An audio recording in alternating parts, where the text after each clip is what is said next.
ورحمة الله وبركاته. الحمد لله نحمده ونستعينه ونستغفره ونؤمن به ونتوكل عليه ونعوذ بالله من شرور أنفسنا ومن سيئات أعمالنا.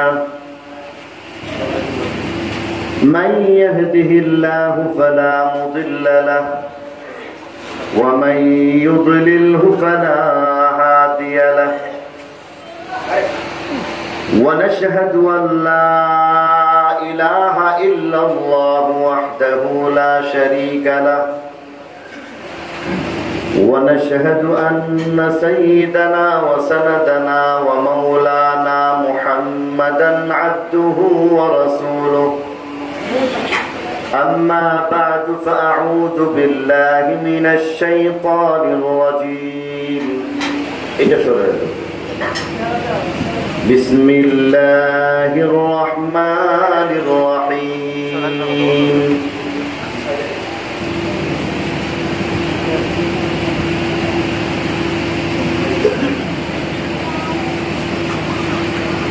وإذ أخذ الله ميثاق النبيين لما آتيتكم من كتاب وحكمة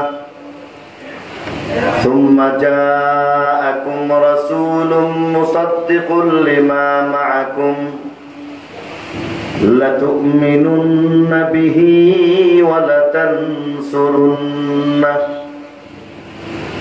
قال أأقررتم وأخذتم على ذلكم إصري؟ قالوا أقررنا. قال فاشهدوا وأنا معكم من الشاهدين. وقال رسول الله صلى الله عليه وسلم لا يؤمن أحدكم حتى أكون أحب إليه من والده وولده والناس أجمعين.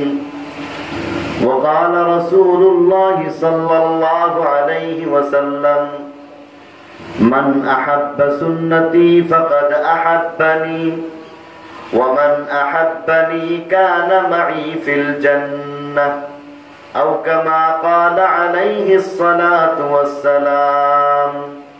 صدق الله مولانا العظيم وصدق رسوله النبي الأمي الكريم ونحن على ذلك لمن الشاهدين والشاكرين والحمد لله رب العالمين.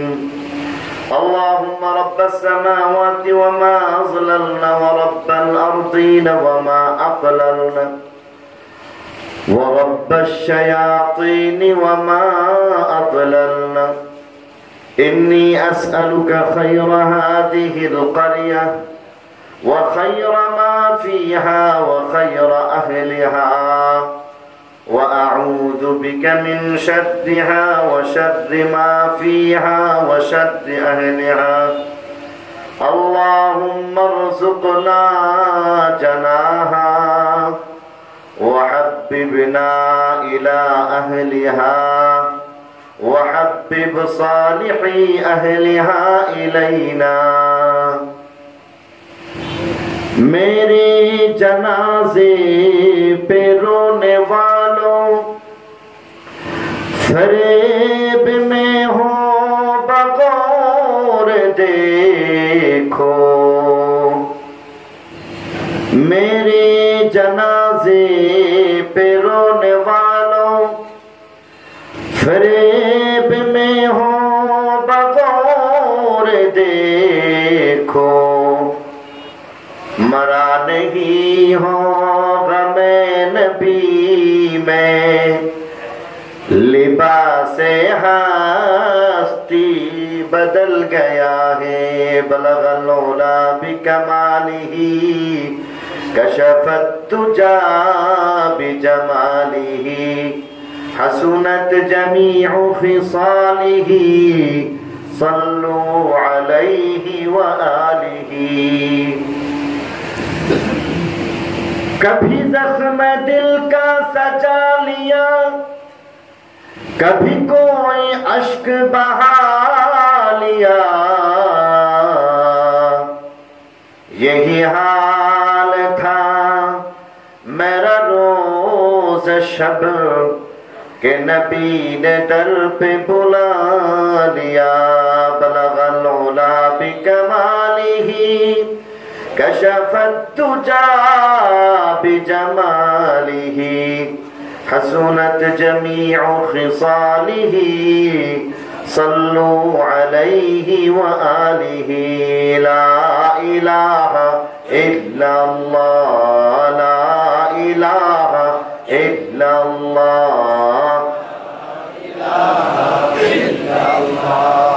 ला इलाहा इल्लल्लाह ला इलाहा इल्लल्लाह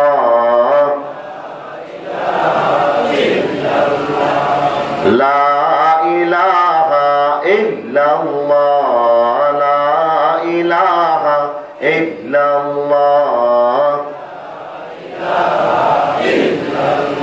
यार रहे यार अब तो मेरा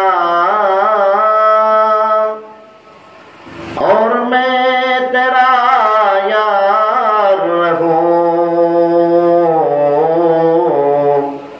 मुझको है फकत तुझसे हो मोहब्बत खल्क से मैं बेजार रहूं सब खुशियों को आग लगा दो गम से तेरे दिल शाद रहे तुझ पर सब घर बार लुटा दो खानाए दिल आबाद रहे अब तू रहे बस्ता दम आखिर विरद जुबा आई मेरे इला ला इलाहा इल्लल्लाह ला इलाहा इल्लल्लाह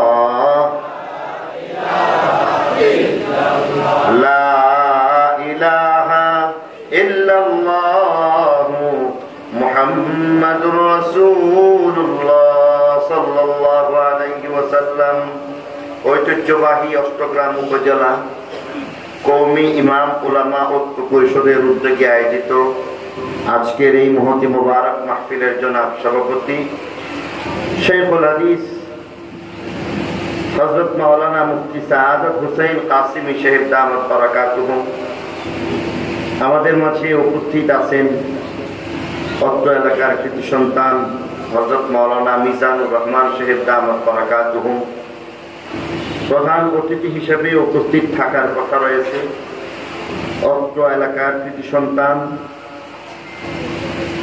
প্রকৌশলী জনাব রেজওয়ান আহমদ তৌফিক সাহেব মাননীয় সংসদ সদস্য কিশোরগঞ্জ ৪ মুআজ্জাজ ও মুহতারাম উলামায়ে কেরাম মুরব্বিয়ান ইজাম বিরাদরান ইসলাম পর্দার আড়ালের মা ও বোনেরা আল্লাহ পাকের দয়ার মেহেরবানি যে আল্লাহ তাআলা আমাকে আপনাকে বরকতময় এই দ্বীনি মজলিসে আসার বসার তৌফিক দিলেন আল্লাহর শুকরিয়া হিসেবে দিল থেকে সবাই বলি আলহামদুলিল্লাহ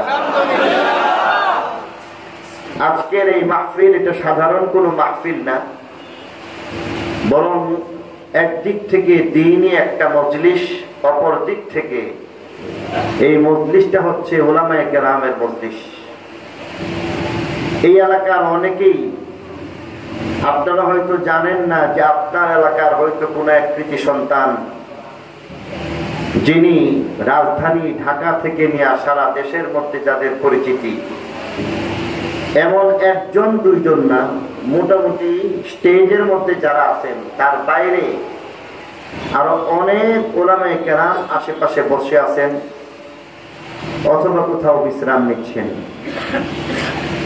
এখানে বিশেষভাবে এই কওমি ইমাম উলামা পরিষদের সভাপতি মহোদয় থেকে নিয়ে যারাই এখানে আছেন সকলেরই সুনাম সুখ্যাতি এলাকার মধ্যে কতটুকু জানি না, তবে আমরা উলামা মহলের মধ্যে তাদের পরিচিতি এবং সমাদর রয়েছে।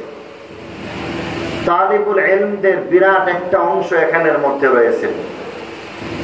বিশেষ করে আমার অত্যন্ত মহাব্বতের ভাই মৌলানা ফারুক সাহেব, মৌলানা খালেদ সাইফুল্লাহ সাহেব, ওনাদের কথাও বলতে হচ্ছে যে আসলেই মোটামুটি বলা যায় যে আমরা গভীর এবং নিবিড় একটা সম্পর্কের ভিত্তিতে উনি আমাকে জবরদস্তিমূলক এখানে নিয়ে এসেছেন। তথাপি বিশেষভাবে আল্লাহ রাব্বুল আলামিনের শুকরিয়া আদায় করতেছি, তাদেরও শুকরিয়া আদায় করতেছি, কারণ আমাদের এই দুই ভাইয়ের ওসিলায় বিশেষ করে সাবেক মহামান্য রাষ্ট্রপতি, সাবেক সফল সংসদের যিনি একজন স্পিকার ছিলেন, সফল একজন রাজনীতিবিদ, সফল একজন সংসদ সদস্য এবং বলা যায় যে একজন সুখী মানুষ, জনাব আব্দুল হামিদ, ওনার এলাকার মধ্যে আসতে পেরেছি। খুবই ভালো লাগতেছে আপনাদেরকে পেয়ে, যে আজকের এই আবহাওয়ার প্রতিকূল অবস্থার মধ্যে এত মানুষের সমাগম প্রমাণ করে যে উলামায়ে কেরামের প্রতি বাংলার সাধারণ মানুষের সমর্থন এবং মহাব্বত সবচাইতে বেশি, ঠিক কিনা বলেন? এমন অবস্থার মধ্যেও যারা এখানে আসছেন, আপনাদেরকে একটা সুসংবাদ দিতে চাই। উলামায়ে কেরাম কি জিনিস সেটা বলেই আপনাদেরকে সুসংবাদ দিব। স্বাভাবিকভাবে আমরা জানি যে উলামায়ে কেরাম, ওনাদের ক্ষেত্রে আমাদের বিরূপ ধারণা থাকে, কিন্তু আল্লাহ রাসূল একটু ব্যতিক্রমী কথাই তাদেরকে বলে দিয়েছেন। ইবনে আব্বাস রাদিয়াল্লাহু তাআলা আনহু থেকে বর্ণিত সহিহ riwayat, এই riwayatের মধ্যে বলা হয়েছে যে হিসাবের আগে আল্লাহ রাব্বুল আলামিন সবার সামনে উলামায়ে কেরামকে ডাকতেন আর ডেকে ডেকে বলবেন, ইয়া মা'শারাল উলামা, হে উলামায়ে কেরামের জামাত। উলামায়ে কেরামের জামাতদেরকে ডেকে ডেকে আল্লাহ রাব্বুল আলামিন এই কথা বলে দিবেন, তোমাদের সিনার মধ্যে কোরআনের দৌলত এই জন্য আমি দেই নাই যে তোমাদেরকে লাঞ্ছিত করব, বেইজ্জত করব, এই জন্য নয়, বরং কোরআনের ইলম হচ্ছে একটা নূর, আল্লাহর নূর। বলেন যে তার সম্মানে তোমাদেরকে আজকে সম্মানিত করা হবে। বিচারের আগে আগে আল্লাহ তাআলা উলামায়ে কেরামদেরকে বলবেন যে যাও, তোমরা সকলেই হিসাব ছাড়া বিনা হিসাবে জান্নাতে চলে যাও, তারপরে বাকি মানুষগুলোর হিসাব শুরু হবে। অথচ আমরা জানি যে বলবি তোমরা জানার পরও ব্যতিক্রম কিছু করছো, আল্লাহ তোমাদেরকে আগে সাইজ করবো, এটাই কিন্তু বেশিরভাগ জানি। কি মনে করে? কিন্তু হাদিসের আলোকে উলামায়ে কেরামদেরকে আল্লাহ তাআলা এই সম্মান দিয়েছেন, বিনা হিসাবে যখন জান্নাতে যেতে শুরু করবেন, মাঝ পথে সাধারণ মানুষ তাদেরকে থামায় দিবেন আর বলতেছেন যে তোমরা কই যাও? বলে যে আমরা জান্নাতে যাই। ফেরেশতাদের সামনে সকল হাসরের ময়দানে যারা আছে সবাই আটকে দিয়ে বলবে, যারা হিসাব দেয় নাই জান্নাতে যাইতে পারবে না। তবে রাস্তা আটকায় দিবে। রাস্তা যখন আটকায় দেয় তখনই ফেরেশতাদের সাথে সাধারণ মানুষের একটা, ওই দেখবেন অনেক সময় পুলিশ ব্যারিকেড সৃষ্টি করে এমন ব্যারিকেড দিয়ে দিতেছে। সাধারণ মানুষ বলে এরা হিসাব দেয় নাই, জান্নাতে যাবে না, আর ফেরেশতারা বলতেছে আল্লাহর পক্ষ থেকে যে রাস্তা পরিষ্কার করো, তারা জান্নাতে যাবে। ধাক্কাধাক্কির এক পর্যায়ে বলতেছেন যে কি ব্যাপার, এরা যাবে কেমন করে, এরা তো হিসাব দেয় নাই। আল্লাহ রাব্বুল আলামিনের পক্ষ থেকে ফেরেশতারা বলে দিবেন রাস্তা পরিষ্কার করো, আমাদের থেকে আলাদা হয়ে যাও, দূরে সরে যাও। আর যদি কপালের দুর্গতি থাকে রাস্তায় আটকে দিতে পারো, আর কপাল যদি ভালো থাকে, ভালো যদি চাও, তাহলে রাস্তা পরিষ্কার করো, কারণ আল্লাহ আজকে জানায় দিয়েছেন উলামায়ে কেরাম ওনারা জান্নাতে যাওয়ার পরে বাকি মানুষগুলোর হিসাব হবে।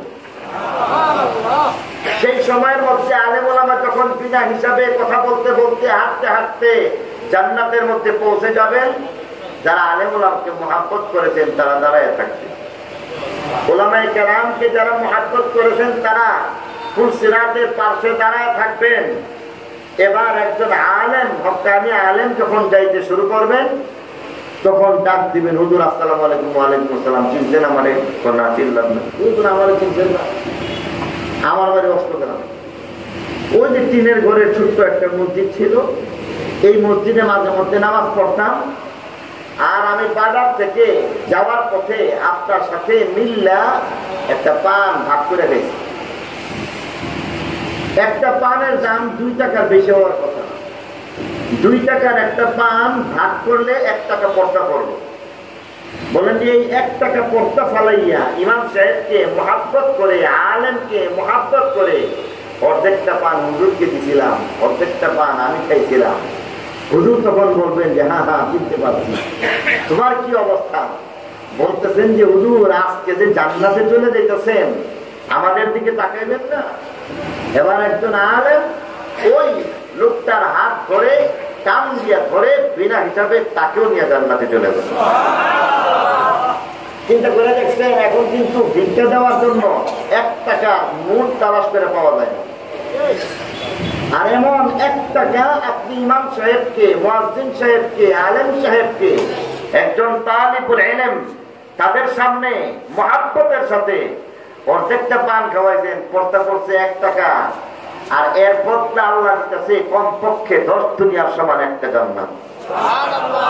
আজকেও এখানে আপনারা আসছেন, আপনাদের এই আসার পিছনে কারণ তো একটাই, আল্লাহর মুহাব্বত, নবীর মুহাব্বত, উলামায়ে কেরামের মুহাব্বত। ঠিক কিনা বলেন? তাহলে আল্লাহর দরবারে আশা করা যায়, আল্লাহ কবুল করার মালিক। আর কবুল না করলে উহুদ পাহাড় স্বর্ণ এটা দান করলেও কাজ হবে না। আর কবুল করে ফেললে ইখলাসের সাথে আসলে আল্লাহ কবুল করবেনই। কবুল করলে আজকে এই আশাটা, এটা আমার আপনার নাজাতের জরিয়া হয়ে যাইতে পারে। মানে মুহতারাম দোস্ত বুজুর্গ, আজকের এই মাহফিলের মধ্যে খুব লম্বা আলোচনা করার সুযোগ নাই, বরং আমি আপনাদের সামনে খুব সংক্ষিপ্ত ভাবে কিছু কথা বলতে চাই। তেলাওয়াতকৃত আয়াত এবং হাদিস নিয়ে আমি আপনাদের সামনে কিছু কথা বলবো। তার আগে আপনাদের মনোযোগ আকর্ষণ করব, মন দিয়ে শুনবেন। কারণ কথা প্রথম দিক থেকে অনেক সময় বোঝা যায় না। আর আজকে আপনাদের সামনে আমি মোটামুটি একটা তাফসীর, সংক্ষিপ্ত তাফসীর পেশ করতে চাই। তাহলে আগের কথা, মাঝখানের কথা, শেষের কথা মনে না রাখলে আলোচনা ভালো লাগবে। আর এই কারণে আজকে খুব সংক্ষিপ্ত ভাবে আপনাদের সামনে কয়েকটা কথা বলব। তেলাওয়াতকৃত আয়াতের আলোচনার আগে প্রারম্ভিক কিছু কথা বলতে গেলে বলতে হয়। আর তা হচ্ছে এমন যে আল্লাহ রাব্বুল আলামিন রূহ জগতের মধ্যে আমাদের সকল রূহকে একত্রিত করেছিলেন। এই কাহিনী কম বেশি আমরা জানি। আল্লাহ বলেছেন আলাস্তু বিরাব্বিকুম, জানেন না? কথা বলেন, সবাই জানেন নাকি জানেন না? আচ্ছা কে কে জানেন হাত উঠান তো দেখি। রূহ জগতে আমরা একত্রিত হয়েছিলাম, আল্লাহ আলাস্তু বিরাব্বিকুম বলছেন, আমরা বালা বলছি, মাশাআল্লাহ প্রায় সবাই জানেন। রূহ জগতের মধ্যে আল্লাহ রাব্বুল আলামিন সবাইকে একত্রিত করে জিজ্ঞাসা করলেন, আলাস্তু বিরাব্বিকুম, আমি কি তোমাদের মাবুদ, কথাটা মানো? রূহ জগতের সকলেই তখন বলে দিলেন, বালা, অবশ্যই মানি, আপনি আমাদের মাবুদ। আল্লাহ এবার বলে দিলেন, এই কথার স্বীকৃতি যেহেতু তোমরা দিয়েছো, তাহলে আজকে তোমাদের জন্য ওয়াদা হচ্ছে একে একে ধারাবাহিক ভাবে রূহ জগতের মধ্যে 18,000 মখলুক, মতান্তরে 40,000, মতান্তরে 80,000 প্রকারের মখলুক, মতান্তরে 87,000 প্রকারের মখলুক, প্রত্যেক মখলুকের প্রত্যেককে আল্লাহ সৃষ্টি করার ওয়াদা করছেন, যাও তোমাদেরকে সৃষ্টি করবো। রূহ জগতের মধ্যে এর বাইরে আরো অন্তত 2টা অঙ্গীকারের মজলিস পাওয়া যায়। আজকের তেলাওয়াতকৃত আয়াতের মধ্যে একটা অঙ্গীকারের মজলিসের কথাই বলা হয়েছে, যার সার সংক্ষিপ্ত আলোচনা আপনাদের সামনে পেশ করতে চাই। রূহ জগতের মধ্যে প্রথম যে অঙ্গীকার হয়েছিল, সেই অঙ্গীকারের মজলিসটার একটা নাম আছে, তার নাম বলা হচ্ছে মিসাক আলা রুবুবিয়্যাহ, রবকে রব হিসাবে স্বীকৃতি দিয়ে দেয়ার অঙ্গীকারের মজলিস। এর বাইরে 18,000 প্রকারের মখলুকের মধ্যে আল্লাহ রাব্বুল আলামিন হাজার বাছাই করে নির্বাচন করে আল্লাহ ছোট্ট একটা দল নির্বাচন করছেন। সেই বাছাইয়ের মধ্যে দেখা গেছে প্রথম 18,000 প্রকারের মখলুকের মধ্যে আল্লাহর এমন কিছু মখলুক আছে যেগুলির জান নাই, জড় পদার্থ। বাহ্যিকভাবে আমাদের মাটি, পাথর, ইট, সুরকি এই সব কিছু আল্লাহর মখলুক। পাহাড়, পর্বত, চন্দ্র, সূর্য, গ্রহ, তারা, নক্ষত্র, গ্যালাক্সি, গ্যালাক্সি গুচ্ছ, আল্লাহ রাব্বুল আলামিন 18,000 প্রকারের মখলুকের মধ্যে জড় পদার্থকে প্রথম ধাপে বাতিল করে দিলেন।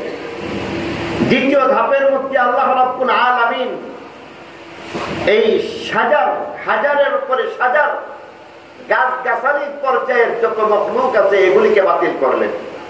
কারণ এগুলিও এক প্রকারের জীব পদার্থ, এগুলিরও জান আছে। আল্লাহ রাব্বুল আলামিন আরো একবার বাছাই করলেন, যত জীবজন্তু হইতে পারে 18,000 প্রকারের সকল জীবজন্তুকে আল্লাহ বাতিল করে কেবল মানব জাতিকে আল্লাহ নির্বাচন করছেন। এই মানব জাতির মধ্যে আবার আদি থেকে অন্ত পর্যন্ত হাজার হাজার লক্ষ লক্ষ কোটি কোটি মানুষ আছে। যেমন বর্তমান বিশ্বে প্রায় 700 অথবা 800 কোটি মানুষ বর্তমান বিশ্বে আছে। পৃথিবীর শুরু থেকে নিয়ে শেষ পর্যন্ত কত হাজার হাজার কোটি কোটি মানুষ আছে তার হিসাব আল্লাহ ছাড়া কেউ বলতে পারবে না। এই সকল মানব জাতির মধ্যে হইতে আল্লাহ তাআলা আরেকবার বাছাই করলেন। আরেকবার বাছাই করে সেখানের মধ্যে নারী সমাজকে বাতিল করে দিলেন। আরো একবার বাছাই করলেন, সেখানের মধ্যে আল্লাহ রাব্বুল আলামিন যারা বেঈমান কাফের তাদেরকে বাতিল করে দিলেন। বেঈমান কাফেরদের মধ্যে আবার বাছাই শুরু করে দিলেন। এই বাছাইয়ের মধ্যে আল্লাহ রাব্বুল আলামিন যত ঈমানদার নেককার আছে, এমনকি ওলি আবদাল গাউস কুতুব থেকে নিয়ে যত প্রকারের আল্লাহওয়ালা আছেন ওনাদেরকেও আল্লাহ বাতিল করে দিয়েছেন। আর এই চূড়ান্ত পর্যায়ে বাছাই করে আল্লাহ রাব্বুল আলামিন মাত্র 1,24,000 অথবা 2,24,000 রূহকে আল্লাহ চূড়ান্ত বাছাই করলেন। এবার চিন্তা করে দেখেন কি পরিমাণ বাছাই করছে। বাছাইয়ের বিষয়টা আমি সংক্ষিপ্ত বলে ফেলছি। এই পর্যায়ে বাছাই করতে করতে ধরেন বাংলাদেশের মধ্যে 20 কোটি মানুষ আছে। 20 কোটি মানুষের মধ্যে মাত্র 2 লাখ, বেশি না কম? অনেক কম। আর যদি 800 কোটি হয়ে থাকে তার মধ্যে তো আরো কম। আর আদি থেকে অন্ত পর্যন্ত যত মখলুক হইতে পারে তাদের মধ্যে হইতে আল্লাহ রাব্বুল আলামিন 2,24,000 মতান্তরে 1,24,000 এটা আর কিছু হোক না হোক এই নদীর মধ্যে সুই উঠায়া তার মধ্যে মাথার মধ্যে যে পরিমাণ পানি আছে তার চাইতে আরো কম। ঠিক কিনা ধরে বলে? এই 2,24,000 রূহকে একত্রিত করে আল্লাহ রাব্বুল আলামিন একটা বিরাট মজলিস কায়েম করলেন। আজকে আমরা যেমন মজলিস, এমন মজলিস ওয়াজের মজলিসের মধ্যে একটা মজলিস আল্লাহ স্থাপন করলেন। বুঝে থাকলে বলুন তো দেখি, এটা কি আপনাদের অষ্টগ্রামে না রুহ জগতে? রুহ জগতের মধ্যে। তখন আমার আপনার অস্তিত্ব ছিল না রূহ ছিল? রূহ ছিল। সেই রুহ জগতের মধ্যে আল্লাহ রাব্বুল আলামিন এবার সুন্দর একটা ব্যবস্থা গ্রহণ করলেন। বলেন যে সভা হইতে গেলে তো সভাপতি লাগে, লাগে নাকি লাগে না? আজকের সভাপতি সাহাবুদ সাহেব আছেন নাকি নাই? আজকের মধ্যমণি হযরত মাওলানা মিজান সাহেব আছেন নাকি নাই? ওলামায়ে কেরাম মধ্যমণি হিসাবে আমাদের মধ্যে শোভা বর্ধন করতেছেন নাকি করতেছেন না? তাহলে বোঝা গেল সভাপতি লাগে নাকি লাগে না? আল্লাহ বলেন একজন সভাপতি লাগবে, আল্লাহ বলেন একজন প্রধান মেহমান লাগবেন, আল্লাহ বলেন একজন বক্তাও লাগবে, আল্লাহ বলেন শ্রোতাও লাগবে। আল্লাহ বলতেছেন এই বিরাট মজলিসের মধ্যে বক্তার বিষয়বস্তু নির্ধারিত করে দেওয়া লাগবে। অতএব আবার সভাপতি নির্বাচনের পালা। আল্লাহ বলতেছেন সভাপতি আল্লাহ আমি নিজেই। আর কোথায়? অষ্টগ্রাম না রুহ জগতে? রুহ জগতের মধ্যে আল্লাহ বলতেছেন সভাপতিকে আল্লাহ নিজে। প্রধান অতিথি একজন লাগে নাকি লাগে না? আজকে মাননীয় সংসদ সদস্য জনাব রেজওয়ান আহমদ তৌফিক সাহেব উনি তো এলাকার সংসদ সদস্য, তাই না? উনি আজকের প্রধান অতিথি হিসাবে আসার কথা রয়েছে, ঠিক কিনা বলেন? তাহলে প্রধান অতিথিও একজন দরকার। অতএব আল্লাহ বলতেছেন যে আজকের প্রধান অতিথির নাম ঘোষণা করলাম, তিনি হচ্ছেন শেষ নবী। আরো জোরে বলেন। এখন এই কথাগুলি মনে রাখতে হবে, পেস্ট লাগাইলে পরের কথাতে গন্ডগোল লাগবে। এই কারণে কোরআনের তাফসীরের খাতিরে আপনারা মন দিয়ে শুনবেন। বলুন তো সভাপতিকে, প্রধান অতিথিকে, শেষ নবী কে? শেষ নবী তিনি হচ্ছেন প্রধান অতিথি। একজন বক্তাও লাগে। আল্লাহ বলেন আজকের বক্তা আমি নিজে বলি। তাহলে বক্তাকে আল্লাহ, সভাপতিকে আল্লাহ, প্রধান অতিথিকে শেষ নবী। শ্রোতা লাগে নাকি লাগে না? 1,24,000 মতান্তরে 2,24,000 নবী রাসূলগণের রূহ, এদেরকে আল্লাহ শ্রোতা বানাইছেন। সুবহানাল্লাহ। আদম আলাইহিস সালাম থেকে নিয়ে ঈসা নবী পর্যন্ত যত নবী এবং রাসূল আছেন তাদের সকলের রূহকে আল্লাহ রাব্বুল আলামিন সেখানের মধ্যে শ্রোতা হিসেবে বানাইছেন। বিষয়বস্তু দরকার আছে না নাই? এবার বিষয়বস্তু আল্লাহ নিজে বলতেছেন, বিষয়বস্তু হচ্ছে শানে মুস্তাফা সাল্লাল্লাহু আলাইহি ওয়াসাল্লাম। সুবহানাল্লাহ বলি, আরো জোরে বলেন সুবহানাল্লাহ। বিষয়টা কেমন লাগলো? ভালো না খারাপ? কিন্তু আনন্দের কিছু কি বুঝতেছি না। কারণ যদি দেখা যায় যে সাকিব আল হাসান একটা ছক্কা মারতে পারে, তখন যেভাবে ছক্কা করে সিলে মারে, একবার সুবহানাল্লাহর আওয়াজটা সেইভাবে হইলে বোঝা যাইতো যে না খুশি হইছেন। আপনারা কি এমনই খুশি না আরো বেশি খুশি? তাহলে আকাশ বাতাস প্রকম্পিত করে আল্লাহর নাম নিতে আপত্তি আছে? একবার জোরে বলেন সুবহানাল্লাহ, আলহামদুলিল্লাহ, আল্লাহু আকবার। আল্লাহ এবার বক্তব্য শুরু করতেছে। আচ্ছা, আপনাদের পরীক্ষা নিয়ে দেখা দরকার আছে। বলুন তো সভাপতিকে, বক্তাকে? তাহলে আল্লাহ পদ এখানে দুইটা হইল, আল্লাহ নিজের সভাপতিও, আল্লাহ বক্তাও হইতেছে। প্রধান অতিথিকে মনে রাখবেন, পরে কাজে লাগবে। আল্লাহ এবার বলতেছেন এই আদম থেকে নিয়ে নূহ ঈসা নবী পর্যন্ত 1,24,000 মতান্তরে 2,24,000 নবী রাসূলগণের রূহ, না সরাসরি নবী রাসূল রূহ, এদের সকলকে আল্লাহ সম্বোধন করে বলতেছেন এই শুনো, তোমাদের জন্য একটা সুসংবাদ আছে। তোমাদের জন্য সুসংবাদ হইতেছে এমন, আগের মজলিস থেকে তোমাদেরকে নির্বাচন করে স্পেশাল একটা মর্যাদা দিয়ে এখানে আনছি। সুবহানাল্লাহ। আগের মজলিসে 18,000 মখলুকের কেউ বাদ ছিল? কেউ বাদ ছিল না। আর এই মজলিসের মধ্যে কেউ নাই, কেবল 1,24,000 রূহ। এই 1,24,000 রূহের মধ্যে হইতে আল্লাহ রাব্বুল আলামিন বলতেছেন তোমাদেরকে আমি একটা মর্যাদা দিতে চাই, তোমরা কি সেই মর্যাদা গ্রহণ করবা? যেমন অনেক সময় বড় যারা আছেন তারা বলেন যে তোমাদেরকে একটা জিনিস দিতাম, তাই দিবানি। ভয় নাকি? ভয় না। বাবা গিয়ে ডাক দিয়ে বলতেছে যে তোর একটা জিনিস দিব, নিবি? সুবহানাল্লাহ। আল্লাহ এখানে দয়ার সাথে মায়ার সাথে বলতে চান এই তোমাদেরকে বিরাট একটা সুসংবাদ দিতে চাই, বিরাট একটা মর্যাদা দিতে চাই, তোমরা কি সেই মর্যাদা নিবা? সাহাবা সকল রূহ একসাথে একত্রিত হয়ে জানতে চাইলো কি মর্যাদা। আল্লাহ এবার বলতেছেন যে তোমাদেরকে দুনিয়ার মধ্যে প্রত্যেককে নবী এবং রাসূলের মর্যাদা দিব। দুনিয়ার মধ্যে তোমাদের প্রত্যেককে নবী এবং রাসূলের মর্যাদা দিতে চাই। এবার তোমরা বলো এই অনন্য মর্যাদা দিতে রাজি কি রাজি না? এবার বলেন তো এরা রাজি নাকি রাজি না? এরা রাজি আর খুশি। বলতেছেন যে আল্লাহ এত বড় মর্যাদা অলরেডি দিয়ে দিছ, 18,000 প্রকারের মখলুকের মধ্যে হইতে আমাদেরকে আলাদা স্পেশাল মর্যাদা দিয়া এখানে ডেকে আনছো, এটাই তো মর্যাদা। দুনিয়ার মধ্যে আমাদেরকে নবী রাসূল বানাইতে চাও, এত বড় মর্যাদা। যদি ওই সময়ে তারা বেঁচে থাকতেন, আনন্দের কারণে খুশিতে তারা মরে যেত। আল্লাহ এবার ডাক দিয়া বলতেছেন যে দাঁড়াও, তোমাদের নবী এবং রসুল যে বানাইতে চাই, দুনিয়াতে গেলে তোমরা প্রত্যেকেই নবী এবং রসুল হয়ে যাইবা। তার আগে তোমাদেরকে ছোট্ট একটা শর্ত মানতে হবে। শর্তটা যদি মানো, আমার আশ্বাস আর ওয়াদা দুনিয়াতে তোমরা নবী এবং রসুল হয়ে যাইবা। শর্ত না মানলে কোন ওয়াদা আছে? বুঝে থাকলে বলুন কোন ওয়াদা আছে? তাহলে আল্লাহ এবার কি বললেন? শর্ত একখান মানো, এক শর্ত মানার তারা দুনিয়াতে নবী এবং রসুল। এক শর্ত না মানলে দুনিয়াতে নবী রসুল হওয়ার কোনো আশ্বাস নাই, কোনো ওয়াদা নাই। সবাই আবার জানতে চাইলেন অসুবিধা নাই, এমন এক শর্ত কেন? নবী রসুল হয়ে যাওয়ার মতো মর্যাদা যদি পাওয়া যায়, হাজার শর্ত মানতে রাজি আছি, তথাপি এত বড় মর্যাদা হাতছাড়া হইতে দিব না। আল্লাহ এবার বলতেছেন যে তাহলে আজকের যিনি প্রধান অতিথি তার ব্যাপারে একটা শর্ত মানব। মনে থাকলে বলুন তো দেখি, রূহ জগতের মধ্যে যেখানে আলোচনা চলতেছে সেখানে প্রধান অতিথিকে লাগেন না কে? শেষ নবী। বুঝে থাকলে বলুন ওনার ব্যাপারে কি আমি এই কথা বলছি শেষ নবীর রূহ, না শেষ নবী বলছি? শেষ নবী। কথাটা মনে রাখেন, কাজে লাগবে।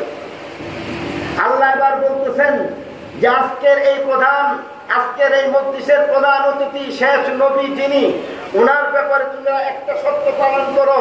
একটা শর্ত পালন করতে পারলে তোমরা দুনিয়াতে নবী রাসূল হয়ে যাইবা। সবাই আবার জানতে চাইলেন সেই শর্তটা কেমন করে, কি শর্ত পালন করব? আল্লাহ এবার বলে দিতেছেন শেষ নবী যার দুনিয়াতে আবির্ভাব ঘটবে সকলের পরে। এবার বলুন তো দেখি, শেষ নবীর আবির্ভাব সকলের আগে না পরে? সকলের পরে যার আবির্ভাব হবে, তবে তার অনন্য কিছু গুণ থাকবে। তার একটা গুণ হইবে, তিনি পূর্ববর্তী যত নবী এবং রাসূল আছে তাদের সকলকে সত্যায়নকারী হইবেন। তাদের সত্যায়নকারী তিনি হয়ে যাইবেন। অর্থাৎ তিনি বলবেন আদম থেকে নিয়ে হযরত ঈসা নবী পর্যন্ত সকল নবী রাসূলগণ সত্য। আদম থেকে নিয়ে হযরত ঈসা নবী পর্যন্ত যত নবীর উপরে আল্লাহ আসমানি কিতাব নাযিল করেছেন সকল আসমানি কিতাব সত্য। এমন গুণ আছে তোমাদেরকে একেবারে ধাক্কা দিয়ে বাসায় দিবে না, তোমাদেরকেও মর্যাদা দিবে। এমন নবীর আবির্ভাব পরে হবে, তবে সেই নবীকে যখন দুনিয়ার মধ্যে তোমরা সকলে পাইবা তখন তার ব্যাপারে শর্ত হইল উনার প্রতি তোমরা ঈমান নিয়ে আসবা, ওনাকে নবী মানবা। আরো জোরে বলেন। তাহলে বোঝা গেল শর্ত হইল শেষ নবীর আবির্ভাব ঘটবে সকলের পরে, সকল নবীগণ দুনিয়া থেকে বিদায় নিয়ে যাওয়ার পরে শেষ নবী আসবেন। তবে শর্ত হলো এমন নবীকে যদি সেই রূহ জগতে যারা আছেন তারা যদি পান তাহলে ওনাকেও নবী মানতে বাধ্য।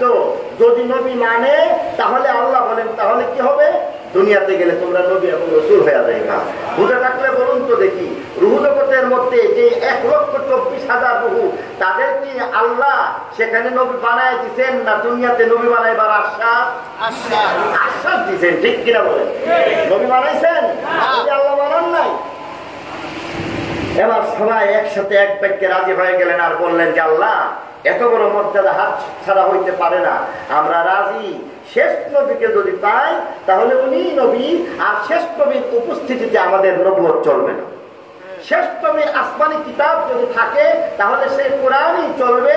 শেষ নবীর আসমানি কিতাবের অবর্তমানে আমাদের কিতাব চললো, কোরআন আসলে তৌরাত চলবে না, জবুর চলবে না, ইনজিল চলবে না। শর্ত মেনে নিলাম। এই কথা যখন বলছে আল্লাহ বলছেন যে তাহলে একটা সিস্টেমের মধ্যে আগে আজকে তুমি এক কথা বললা, আগামীকাল তুমি যা বলো স্বীকার করো। এখানে প্রশ্ন হয়েছে